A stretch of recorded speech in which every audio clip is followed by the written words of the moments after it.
Assalamu alaikum, урматтуу көрүүчүлөр.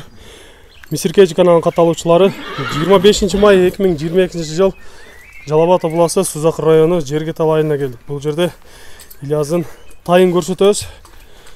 Биз менен чогуу олтуруңуздар, каналга жаңы болгондор каналга катталып, лайк басып, сунуштарды комментарийге жазсаңыздар болот.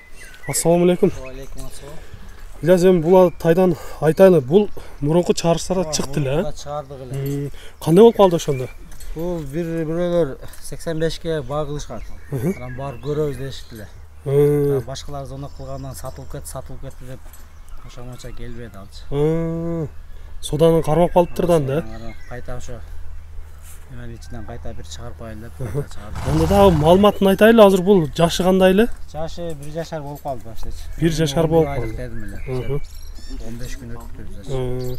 Кайсыл жактан келген? Бишкектен келген. Бишкектен келген. Демек кыргыз жылкылардын эле уруктарынан, Кыргыз эле. Анан кандай болуп атат азыр? Ден соолуктары, ичип жегендери жакшы эле экен. Эми өзүң колуңда туруп кичине көрдүң да. Көккө койгом. Азыр көк жеп атат, э? Жакшы жештери жакшы, эмелери жакшы. Ден соолуктары баары жакшы, э? Мурункудан өзгөрдү бирок түшүнөт. Бир аз өзгөрүптүр, бирок сиздерге жакындан жакшылап көрсөтөлү. Көкүрөк баштарынан көрүңүздөр, мына туяктары дагы, казыктары баары таза көрүнөт.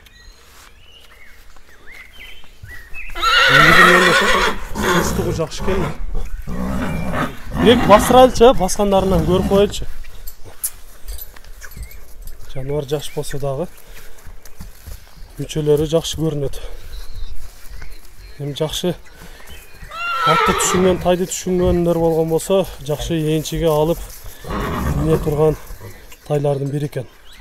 Азыр эми баасы кандай болуп калды? Ошол эле баада болобу? Ошол эле баа. Чечилип калыптыр, эми баасы келгендер болсо жакшылап сүйлөшүп бересиңер да. 100дөн коюп беребиз ошол. Айтылган баа. Айтылыш баасы 100 000 болгон. Келишүүлөр болот, э? Сөз түшүп беребиз. Жакшы. Урматтуу көрүүчүлөр, айтылыш баасы 100 000ге коюлду. Жакшылап чалып, байланышып, сүйлөшүп алсаңыздар болот. Биз менен ар дайым чогуу болуп туруңуздар. Кийинки чыгарыштарда жолугушканча сиздер менен амандашабыз. Аман туруңуздар.